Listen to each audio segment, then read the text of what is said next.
From advertising to software as a service to data. Across all of our programs and clients, we've seen a 55 to 65% open rate. Getting brands authentically integrated into content performs better than TV advertising. Typical lifespan of an article is about 24 to 36 hours. If we're reaching out to the right person with the right message and a clear call to action, then it's just a matter of timing. Welcome to the MarTech Podcast, and I Hear Everything production. In this podcast, you'll hear the stories of world-class marketers that use technology to drive business results and achieve career success. We'll unearth the real-world experiences of some of the brightest minds in the marketing and technology space so you can learn the tools, tips, and tricks they've learned along the way. Now here's the host of the MarTech Podcast, Benjamin Shapiro. Welcome to the MarTech Podcast. I'm your host, Benjamin Shapiro, and today we're going to discuss how you can prepare for the future of marketing. Joining us is Constantine Yurevich, who is the CEO and founder of SegmentStream, which is a conversion modeling platform that helps to measure and increase digital marketing performance in a modern cookieless world where existing analytics and attribution tools are no longer reliable. And today, Constantine and I are going to talk about preparing for Google Chrome's cookie restrictions. All right, here's my conversation with Constantine Yurevich, the CEO and founder of SegmentStream. Constantine, welcome to the MarTech Podcast. Thank you for having me. Very excited to have you as our guest. Very excited to talk a little bit about the future. Do you have your crystal ball ready to tell us what we can expect down the road for marketers? Yes, for sure, and happy to share my thoughts with you. Wonderful. All right, well, let's rub that crystal ball. I think one of the big things that marketers are thinking about this year is we've been hearing about the deprecation of third-party cookies for a long time. We've seen Safari and Firefox already go down that route, and now Google is going to be restricting access to third-party cookie data. Talk to me about how marketers should be preparing for Google Chrome's cookie restrictions. So I have a very interesting opinion about this. First of all, I hear a lot about cookieless future, about cookieless marketing, and a lot of marketers are looking into the direction of moving away from normal analytics and switching to something that is cookieless, aggregate, etc. So from my perspective, all this cookieless future is a little bit confused because a lot of marketers think that cookies going to disappear. So the idea is that cookies will not disappear in any observable future. And of course, most of the internet is working on cookies. The main idea is that third-party cookies are going to be deprecated. And this is a big difference between first-party cookies and third-party cookies.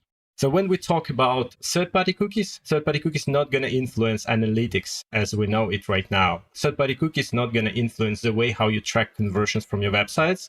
And this way, it's a little bit early to say that analytics will stop working just because third-party cookie is going to be deprecated. And the difference between Google Chrome and Safari is that Safari goes much, much further. So Safari has ITP, which actually blocks first-party cookies, and Safari has a lot of restrictions for iOS 14.5 users, where it's not allowed to track them at all. So there is a big difference of what Google plans to implement and Safari already implemented. All right, so let's talk a little bit about that. First off, you called out the distinction between first-party and third-party cookies. First-party cookies being a cookie that you put on your own website to understand user behavior. Let's go through what the purpose of the first-party cookie is. What does a first-party cookie actually do for marketers, and how is that different than the third-party cookies from other people's properties? First-party cookies' main purpose is to allow you understand and stitch customer journey between multiple visits, multiple sessions, or even between multiple page views. So when someone comes to your website and visits multiple pages, the only way for you to understand that these two pages were viewed by the same user is just to stitch it using cookie. So this is actually how all web analytics is working right now.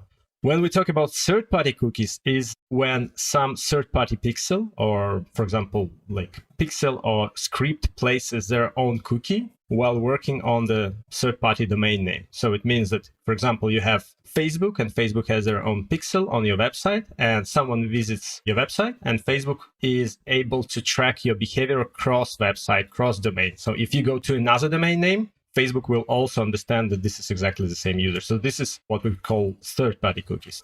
And deprecation will be related only to third-party cookies. So you're still able to drop a cookie on your own website to understand what your user behavior is, to understand how user sessions are related to each other. Is it the same person that's coming back? What behaviors are they exhibiting? You won't be able to use a cookie from a different vendor to understand how that vendor has taken activities across other websites. So it seems like this deprecation is more harmful to advertisers, right? If you're looking for somebody that has exhibited a behavior across the web, then basically understanding that is going to get more difficult. Talk to me about the impact for advertisers with cookie deprecation. So, of course, advertisers will see decrease in the performance because some tracking capabilities are removed. But of course, mostly we will see consolidation of the advertising market and market of publishers. We will see that mostly ad tech companies that do not have their own inventory, that do not have their own website like Facebook and Google, and possibility to track users using first-party cookies will just disappear and will not be able to function anymore. For companies like Google, Facebook, TikTok, Snapchat, and other companies that have their own inventory, actually, they are able to show advertising based on their own data and based on first-party cookies. So for them, the biggest problem will be that it will be not as easy to track customer behavior across different websites, but still it is solvable because most of the users are still authenticated on different browsers and different devices within Facebook and Google will still be able to place for first-party cookies or find some other way to understand this customer behavior across different platforms and different websites. You also mentioned that the third-party cookie deprecation is different for Safari as opposed to what's happening with Chrome. Talk to me about the difference between the two platforms. Obviously, there's Firefox as well, being the other major browser. Maybe even people use Internet Explorer still, and I'm not sure how or why. But talk to me about the difference between the browsers and what they're doing when it comes to third-party cookie deprecation. So with regards to third-party cookies, I guess a limitation will be the same across all these browsers. But when it comes to Safari, it goes much further. So it also deprecates a lot of first-party cookies. So with development of ITP, we can see that even first-party cookies are erased from the browser after 1 to 7 days. And this is actually what made the major impact on analytics as we know it now, especially for companies that have longer sales cycle. And when customers do not buy from the first click, and this is a big problem, when customer comes to the website from advertising, but eventually makes a purchase, for example, 8 days or 10 days later, there is no way to stitch the customer journey because cookies are just erased from Safari. So I would say this is the biggest difference between what Chrome is doing and what Safari is doing. All right. So I guess that leaves the question of, well, what do we do with this information? Google is going to be deprecating the use of third-party cookies. Your analytics should still work for you understanding what's happening with your visitors on your website, but getting access to cross-web tracking is basically going away. What does that mean marketers should be doing moving forward? There is no need to wait for Google to deprecate cookies. Actually, the problem already happened, and it happened even before Safari introduced their ITP or other restrictions. Actually, the problem with analysis happened many, many years ago when visitors started using many devices and customer journeys became very complex. So, for example, imagine we live in an ideal world and we don't have any cookie restrictions. We don't have any problems with third-party cookies, with ITP, etc.